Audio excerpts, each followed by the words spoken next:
Masih tertinggal kasih sayangmu di hidupku ini. Lalu terbayang saat bersamamu sampai kini. Aku terjatuh dalam asmara dan ku terlena. Aku tak kuasa lalu berkata apa adanya. Aku kedanan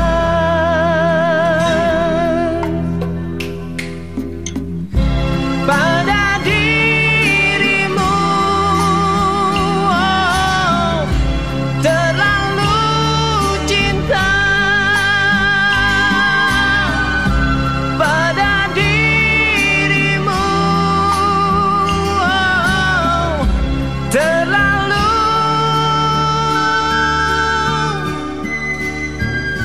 cinta.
Jangan takut-takut.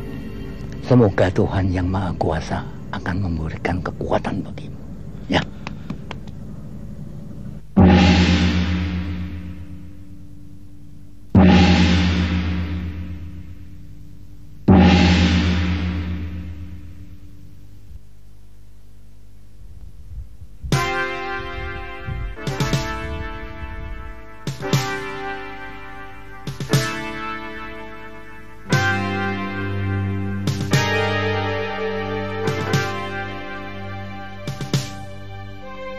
Atas mufakat bersama bahwa sengketa tanah antara Sugandi bin Sukiat dengan Raden Mas Dartomulyo akan diselesaikan melalui adu tanding di atas panggung ini. Siapa yang menang, dialah yang berhak untuk tanah tersebut. Dasar ular budak. Hari ini dengan disaksikan oleh pejabat resmi dari pihak pemerintah Hindia Belanda, Yang Mulia Tuan Kontrolir Durman, pertandingan silat antara Sugandi, ahli waris dari Raden Mandra melawan Raden Mas Dartomulyo yang diwakili oleh Jibar dengan ini dimulai.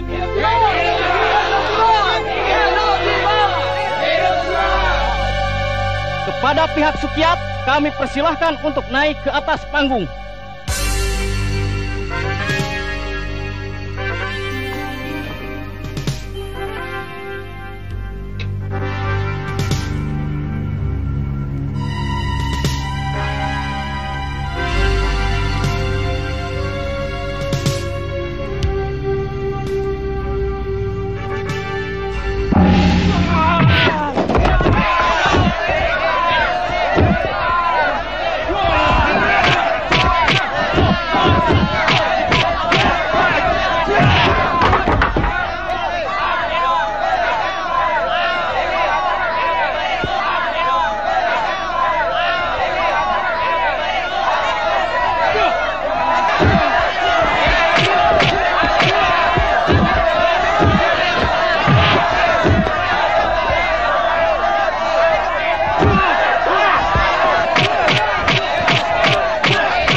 Kau tidak apa-apa kan, Kak? Mana bisa bajingan itu mengalahkan aku?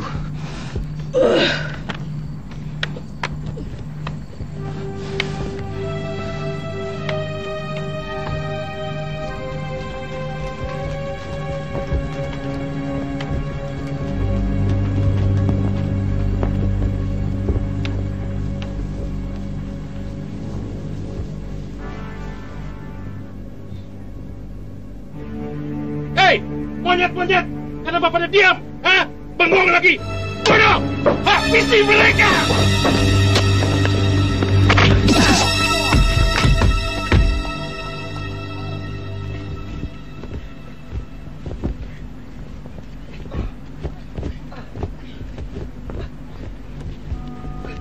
Lihat, bakul nasi semua.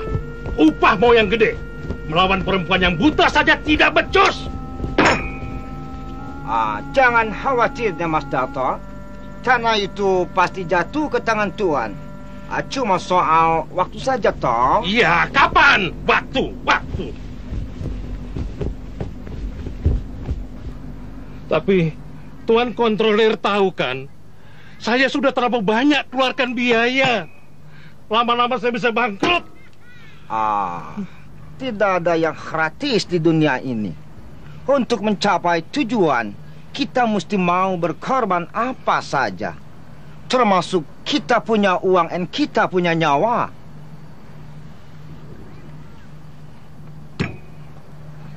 Ya, kalau begitu saya menyerah. Nei. Itu tidak bagus, Den Mas Darto.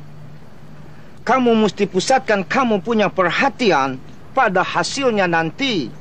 Bukan cuma kekayaan, tapi pangkat dan kedudukan yang diberikan Heminte Hindia Belanda pada Denmas.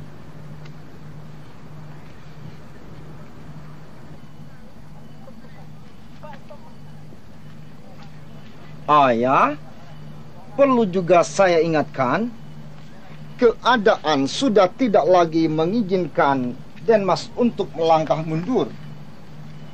Sanksinya terlalu berat jika akte perjanjian itu dilanggar. Selamat siang.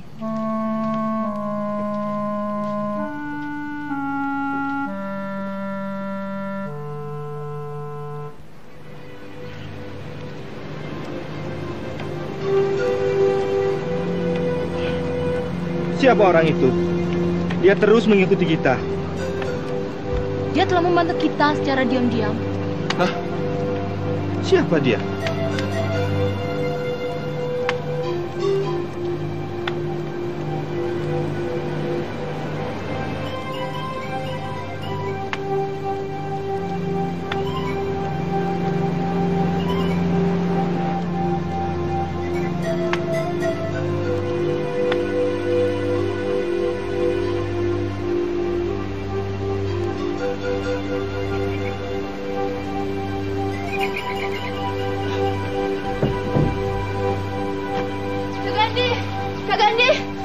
Kenapa jadi begini?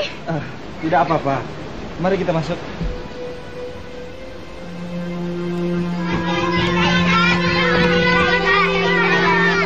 Ya, mari kita masuk.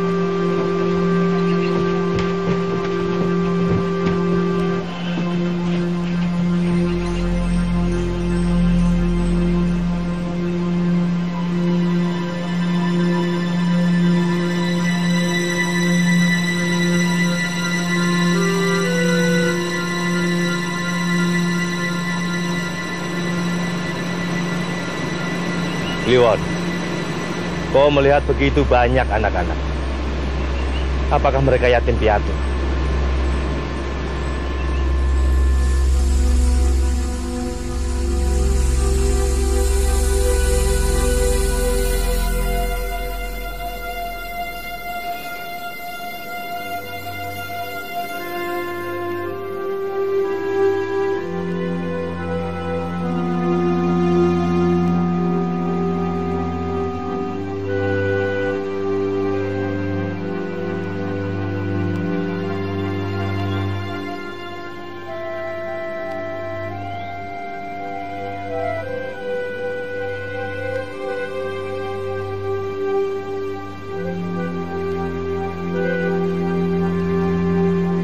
Kakak perlu seorang tabib. Peluru masih bersarang di tubuh kakak. Tidak usah ya. Nanti pun akan baik.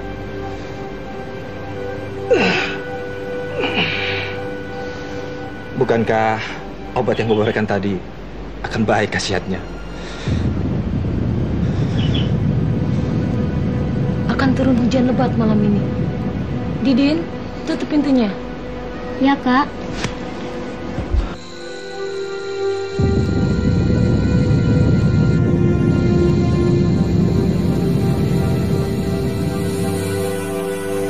Kak, orang itu masih berdiri di luar sana.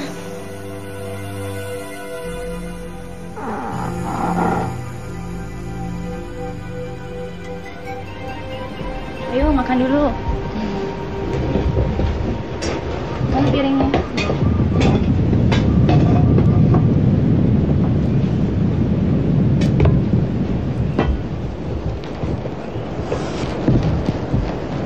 Mau Kak Ira saya bantu.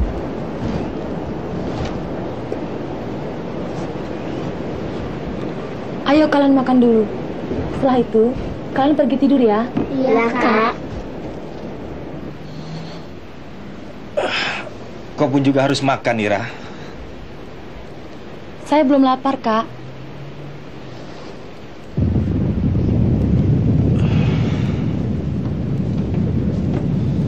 Sejak kemarin, kau belum menyentuh makanan sedikit pun, Ira. Sudahlah, jangan kau pikirkan hal itu. Nanti semuanya pasti akan berlalu.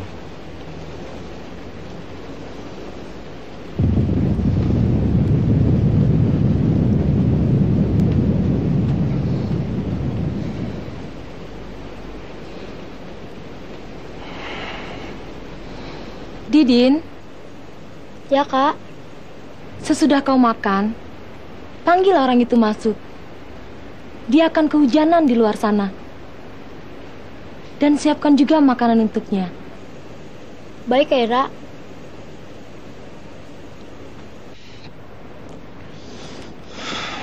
Jangan sembarangan mengundang orang yang belum kita kenal, Ira.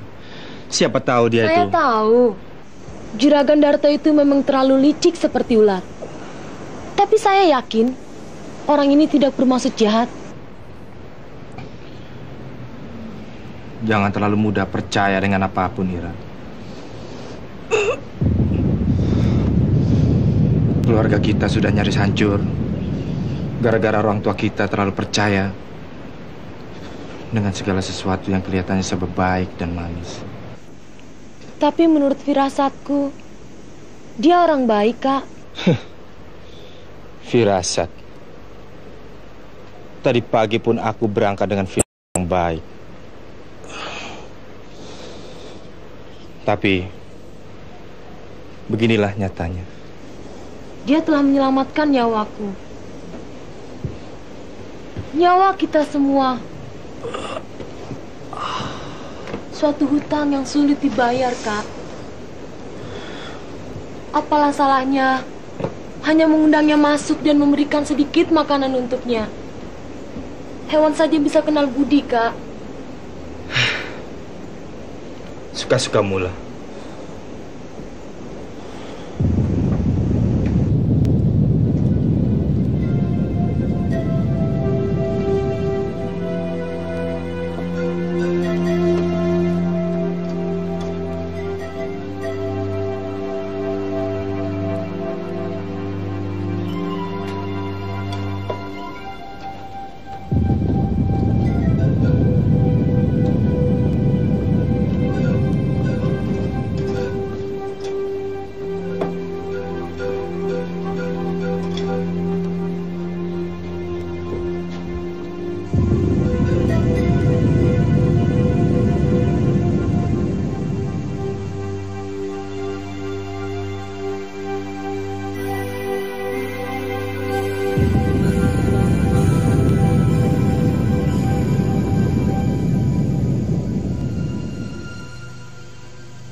Namanya Kliwon.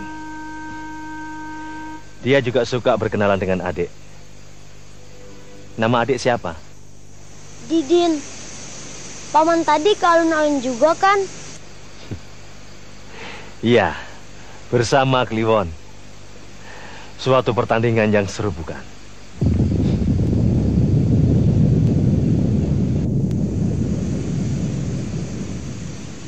Paman juga bisa melihat sejelas seperti Kak Ira.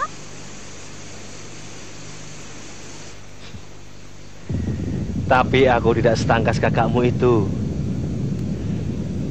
Tongkatku ini juga tidak ada pedangnya. Kenapa? Kakak Iramu itu mengundangku masuk. Kebetulan. Perut paman memang sedang lapar. Kliwon, kita tidak baik menolak niat baik seseorang.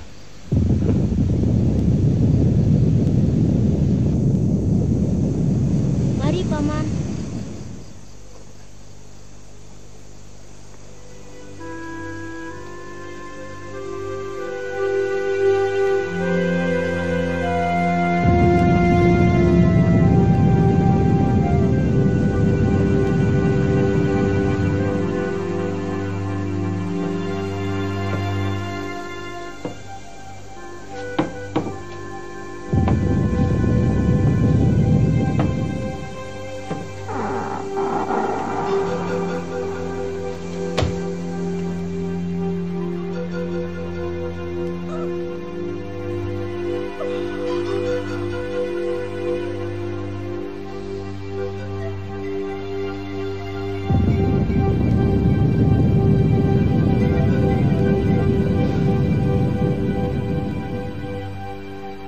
Mudah-mudahan aku tidak mengganggu.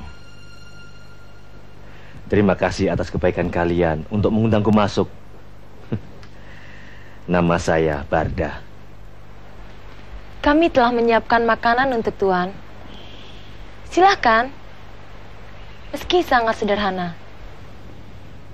Terima kasih.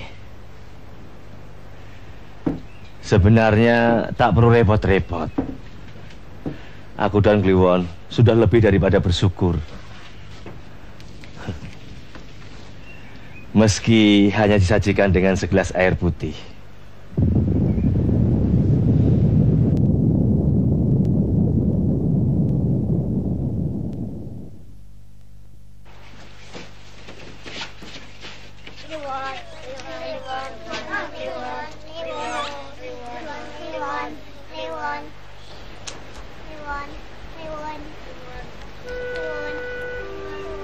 Apakah Tuan yang dijuluki si buta dari gua hantu? Jangan panggil aku Tuan. Kita sama-sama orang yang hidupnya prihatin. Namun kita merasa kaya karena masih memiliki rasa kasih sayang terhadap sesamanya. Maksud Paman Barda, orang-orang semacam Juragan Darto dan yang lainnya itu adalah miskin. Padahal kan mereka sangat kaya. Harta bendanya tak terhitung. Nah, sudah terlalu banyak yang dimilikinya. Masih saja tetap lapar. Orang yang selalu kelaparan, itu tandanya miskin. Jadi kami ini sebenarnya anak-anak orang kaya. Betul. Kalian punya saudara-saudara, adik, kakak, serta kasih sayang. Itu adalah harta yang tidak ternilai.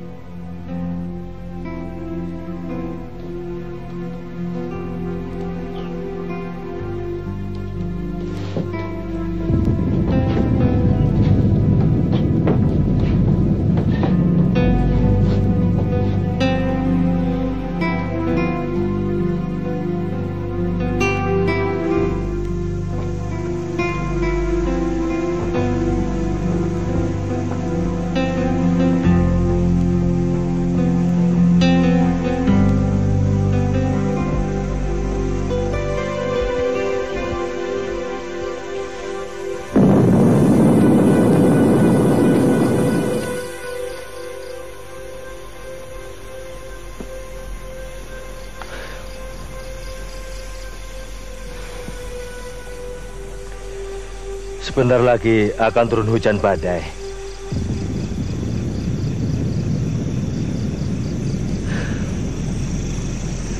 Badai ini pun akan terus menerpa kehidupan kalian.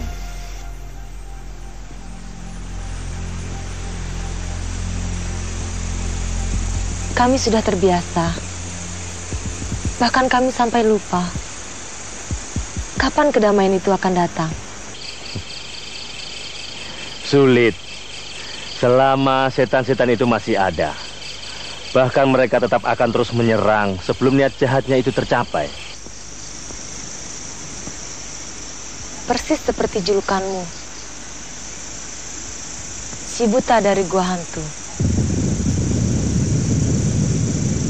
Kau seperti hantu yang selalu dapat menangkap setiap pembicaraan orang. Rasanya kita punya kepekaan yang sama. Sejak kapan kau dalam keadaan begini? Apakah sejak lahir? Ya. Barangkali memang sudah harus begini nasibku. Tapi aku sudah terbiasa. Mungkin juga Tuhan tidak mengizinkan aku untuk melihat semua keburukan dan kepalsuan manusia. Tapi Tuhan memberikan sebuah mata hati sebagai ganti. Kadang kita bisa melihat dengan jelas, sehingga dapat menembus kegelapan ini.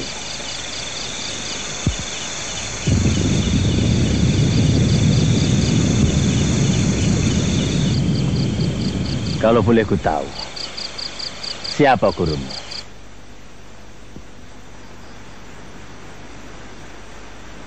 Nenekku. Tapi beliau telah wafat 2 tahun yang lalu. Sebuah kenangan manis yang tak akan mungkin bisa kembali lagi. Apakah beliau pun buta?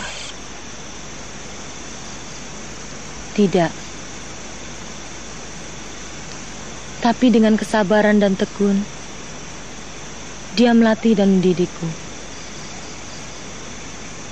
Karena dia tahu kekurangan cucu satu-satunya ini. Lalu, yang lainnya itu siapa?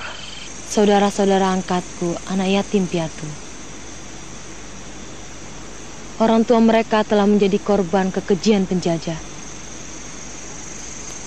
Kedua orang tuaku dan nenek menampung mereka dan mengangkat sebagai anak asuh. Tapi 2 tahun yang lalu, mereka tewas akibat tipu daya makhluk-makhluk serakah itu.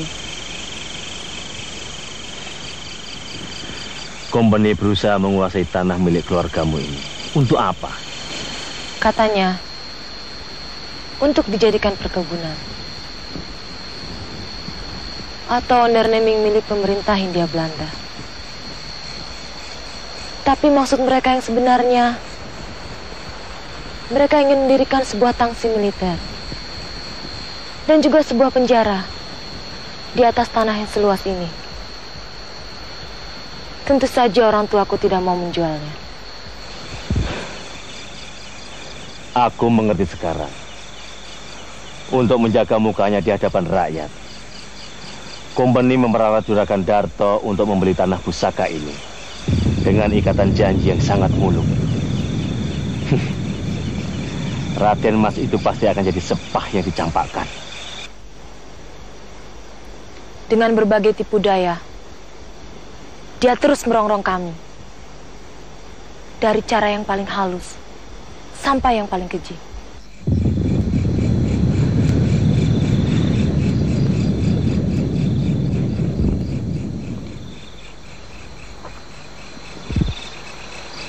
Lalu dengan cara bertanding seperti tadi pagi, otak iblis mana ada yang bersih? Untuk selanjutnya, kalian mesti lebih waspada lagi.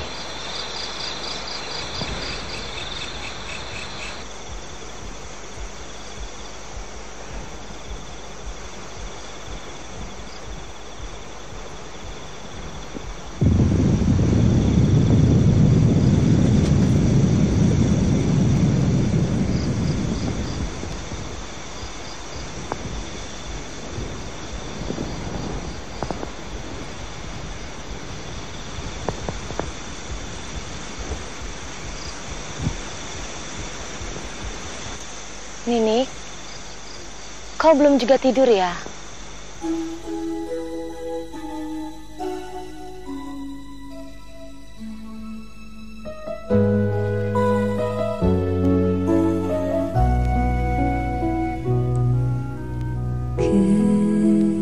Kelinci putih, oh kelinci putih, lembut dan suci bagaikan belayang tangan ibuku.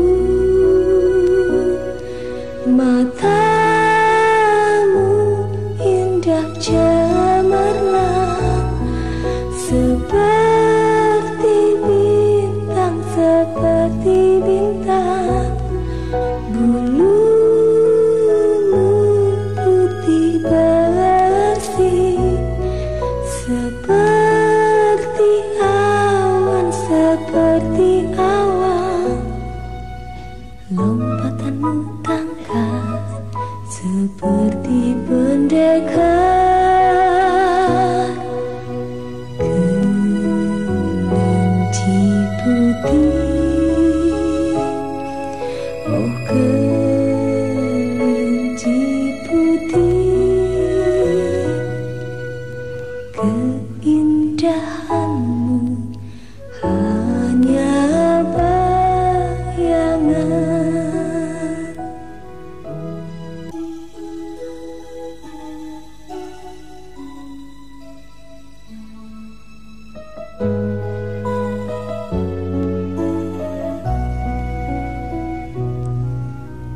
Kelinci putih, oh kelinci putih, lembut dan suci bagaikan belayang tangan ibuku. Matamu indah cemerlang seperti bintang, bulumu putih bersih seperti awan, lompatanmu tangkas seperti pendekar. Kelinci putih, oh kelinci putih, keindahanmu hanya bayangan.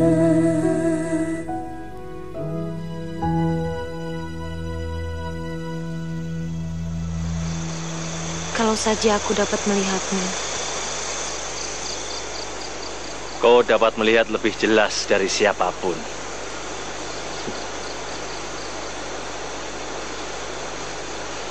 Suaramu merdu sekali.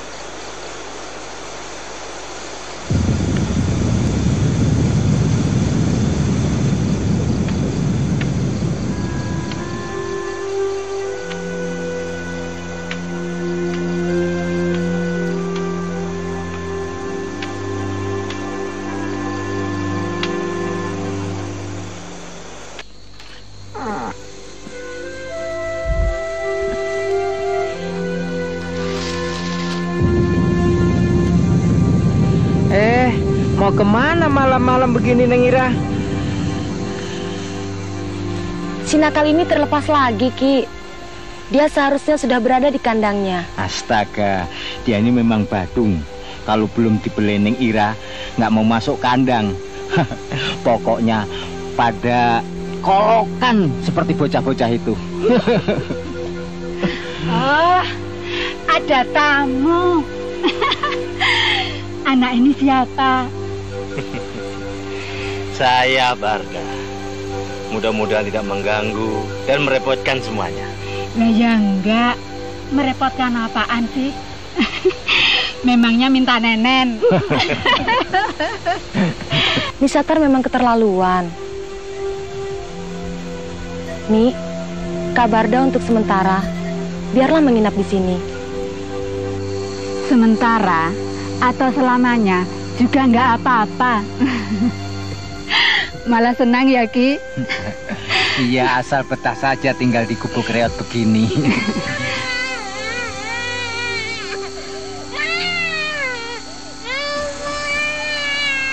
Tuh, bener nggak? Si Bontot nggak bakalan mau tidur kalau nggak dikelonin oleh Neng Ira. Dan juga didongengkan. Dasar kolokan. Ya maklum saja, namanya saja anak masih ngindung begitu, ya kolokan. Aki saja yang bangkotan begini masih minta dikeloni. Hus, ntar gua solder tuh mulut. Bikin malu saja. Sudah ya, Ira mau balik dulu. Selamat malam. Iya. Bermalamlah di sini. Maaf, cuma beginilah keadaan kami. Sebuah gubuk akan jadi istana jika penghuninya seperti kalian. Di mana lagi aku dapati tempat seperti ini?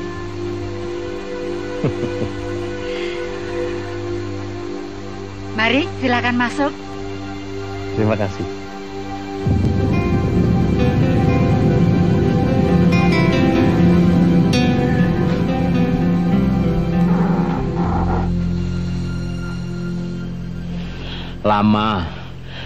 Lama sekali sejak tanah ini dari hutan belantara dibabat seperti sekarang ini. Aki sudah ikut kakek dan nenek Neng Ira. Momong kedua orang tuanya juga sampai sekarang ini. Sejak kapan sengketa tanah itu terjadi, Ki? Sengketa apaan? Tanah ini hak milik Den Mandra, kakek Neng Ira. Lawong dia yang nggarap kok. Malah ada suratnya di Gemente, sah. Itu betul. Buat orang yang serakah dan tamak seperti Juragan Darto yang bekerja sama dengan company itu, mana mau tahu. Dia malah mengaku-ngaku punya hak yang sah atas tanah garapan ini. Aku berani disumpah jika menjadi saksi di Landrat nanti. Alah, Landrat itu kan cuma main bodoran saja. Semua orang tahu itu.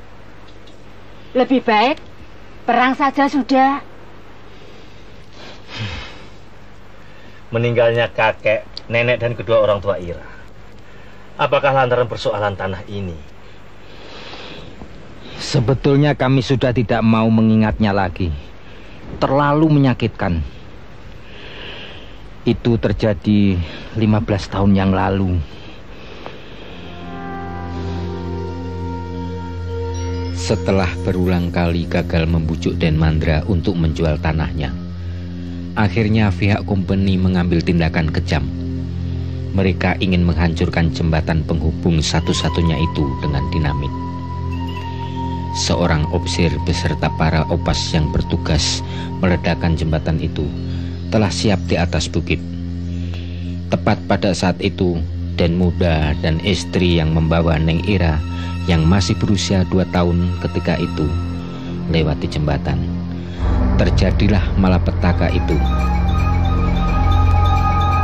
Den Muda dan istri tewas seketika. Neng Ira terluka parah pada kedua matanya. Kusir yang terluka parah masih sempat membawa Neng Ira pulang. Opsir dan para opas keparat itu senyum-senyum puas menyaksikan dari atas bukit. Sejak saat itu, Den Besar dan Nyai yang pendekar itu mendidik Neng Ira dengan ilmu khusus orang buta.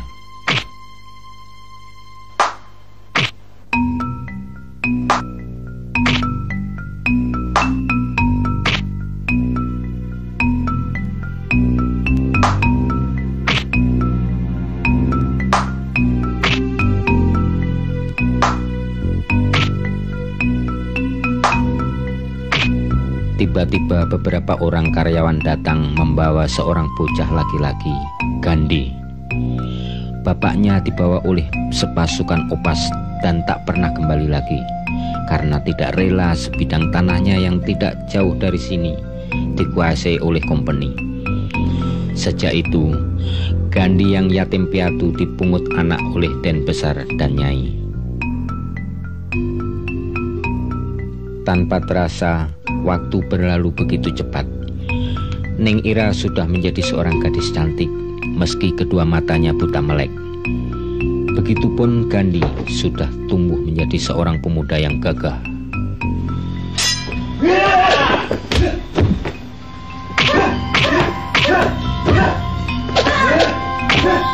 Cukup. Ira, Gandhi, sini. Kalian sudah pada besar sekarang. Bukan berarti hidup kalian tidak akan menemui rintangan. Bahkan akan semakin sulit. Para kurcaci itu tidak akan berhenti sebelum seluruh tanah pusaka ini jatuh ke tangan mereka. Sebagai ahli waris, kalian harus mempertahankannya walau apapun yang terjadi. Ya, Nek. Ira, kau jangan merasa kurang, meskipun matamu buta. Tuhan itu Maha Pengasih.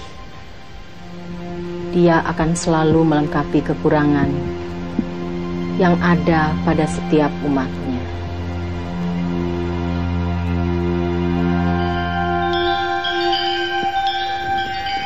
Akhir-akhir ini, aku banyak mendengar tanah Banten diguncang oleh seorang buta bernama Simata Malekat.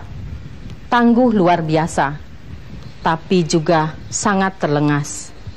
Akhirnya ia pun tumpas di ujung tongkat seorang buta bergelar si buta dari gua hantu. Maka dari itu, janganlah kalian meremehkan orang yang tampaknya tidak sempurna.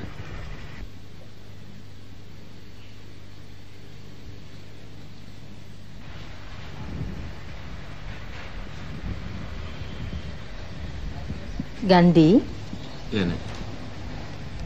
jagalah adikmu Ira. Walaupun bagaimana, ia tetap seorang perempuan. Gandhi, kau mendengar kata-kata nenek? Iya, Gandhi mendengar, Nek. Gandhi akan menjaga dia sampai dia menjadi nenek-nenek.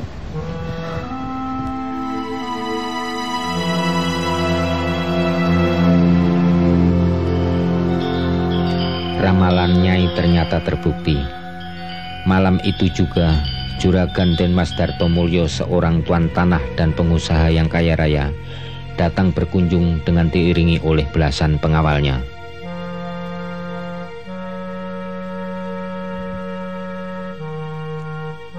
Maaf Denmas, pendirianku tidak pernah berubah. Aku tidak akan melepaskan sejengkal pun tanah pusaka ini, meskipun Denmas sendiri yang akan membelinya dengan harga berapapun. Saya menghargai pendirian Kang Mas. Ya, tapi dipertimbangkan dulu, Kang. Ya, memang masalah jual beli itu perlu pemikiran yang matang. Tapi jangan terlalu lama, Kang. Karena keadaan itu berjalan terus dan sewaktu-waktu bisa berubah loh, Kang.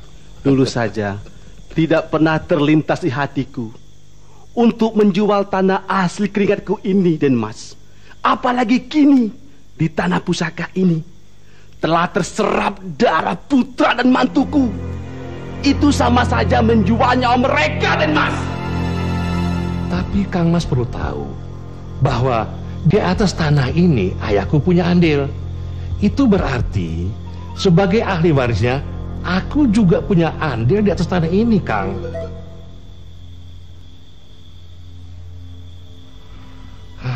Nah, ini buktinya secara hukum.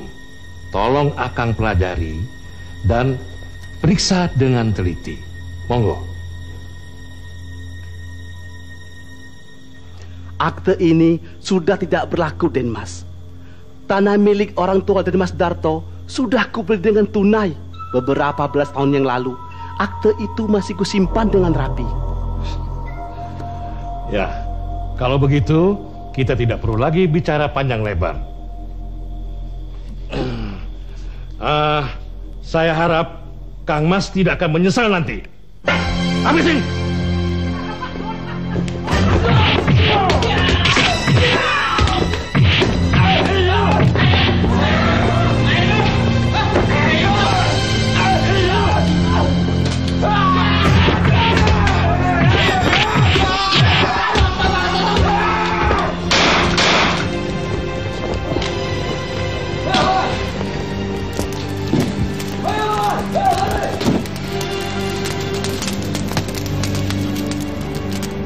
Darah telah tertumpah di tanah pusaka ini.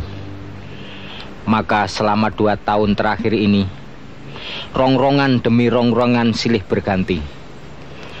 Agaknya setan-setan laknat tidak pernah mau berhenti. Keluarga para buruh yang bekerja di sini ikut menjadi korban.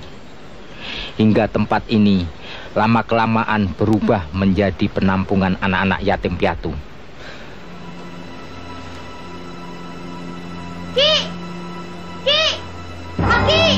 Ki, Paman Barda, cepat. Ada apa, Nak? Kak Gandhi semakin parah. Tubuhnya panas, kejang, lalu pingsan. Ayo, Ki. Ayo.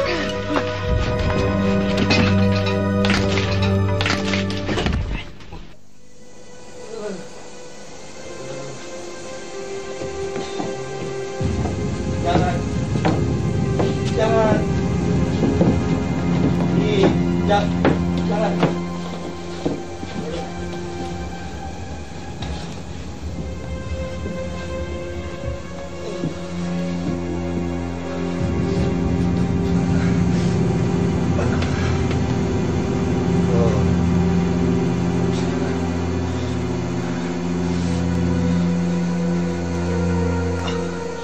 Dia demam akibat peluru yang masih terpendam di dalam dagingnya ini.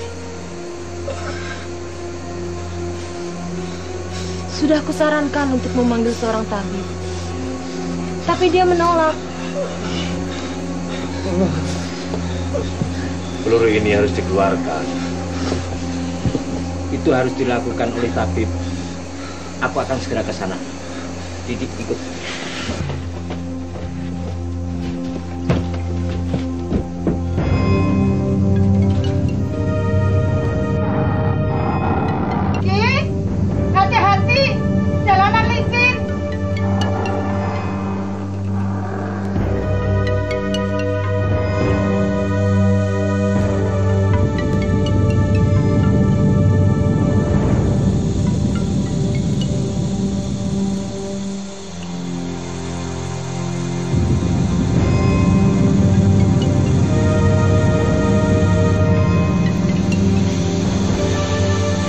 Mudah-mudahan tabib berada di rumah.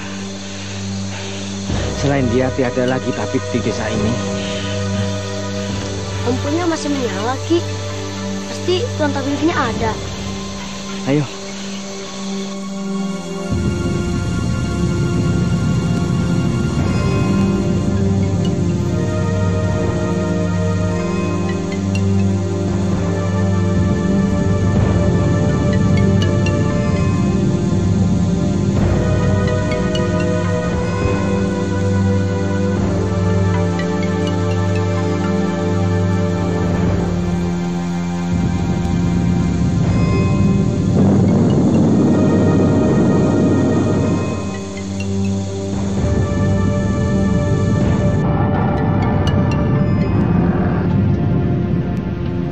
Assalamualaikum.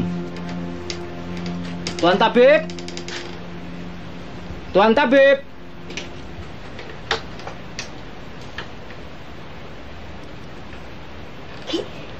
Ya.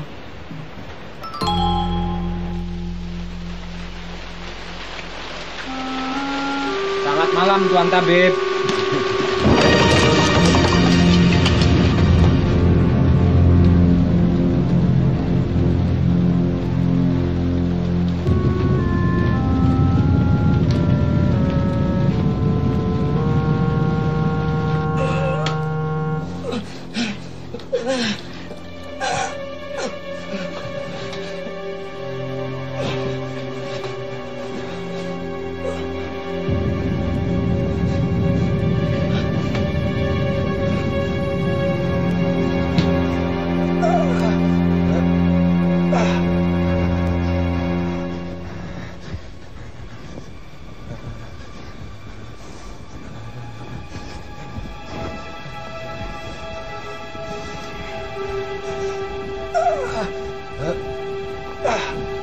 Kenapa belum juga datang?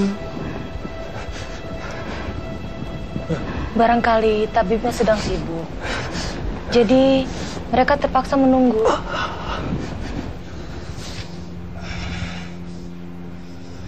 Apakah tempatnya jauh dari sini?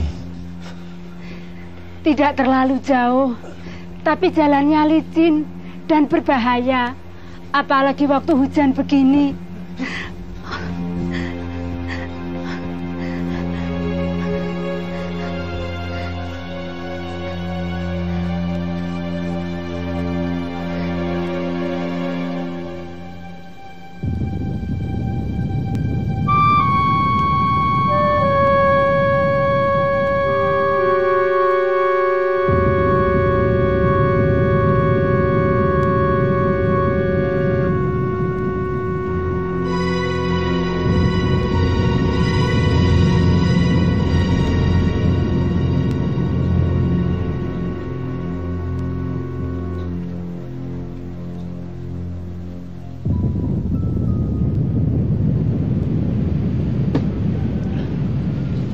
Perhitunganku memang selalu jitu.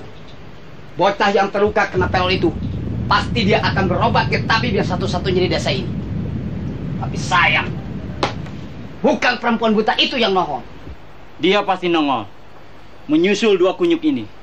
Jadi kita nggak perlu menyatroni rumahnya. Jangan pandang enteng. Tadi pagi 7 centeng habis dia babatnya. Alah, mulut orang suka berlebihan.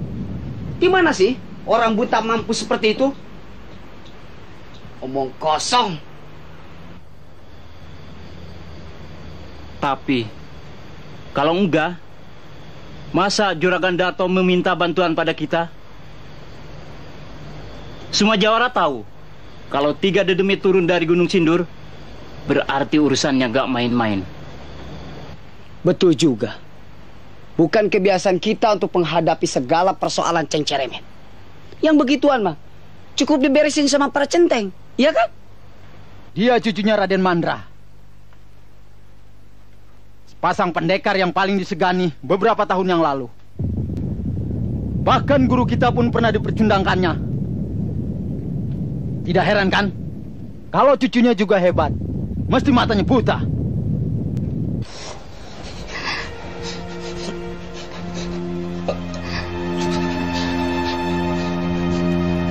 Demamnya semakin tinggi. Kenapa tabib itu belum juga datang?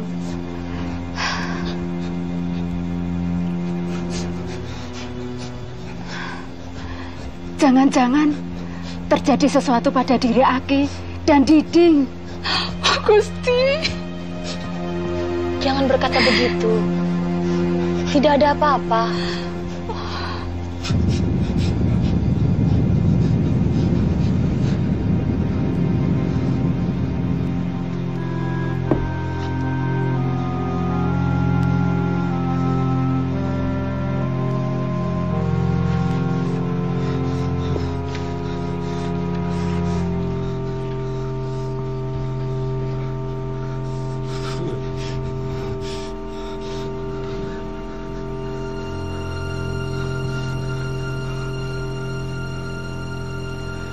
Badannya seperti terbakar.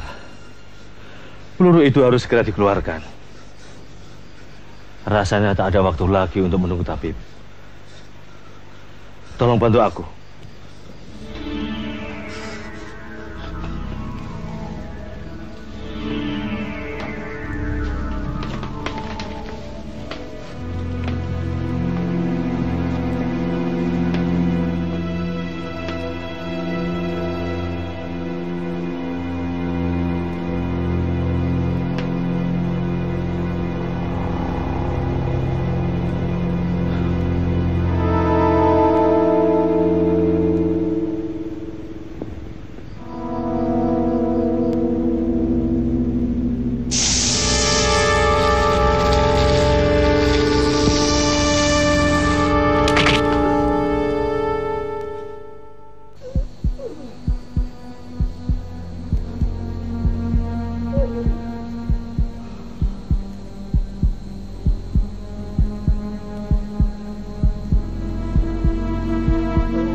tertinggal kasih sayangmu di hidupku ini.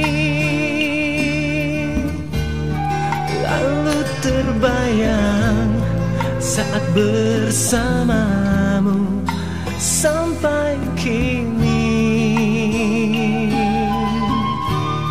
Aku terjatuh dalam asmara dan ku terlena.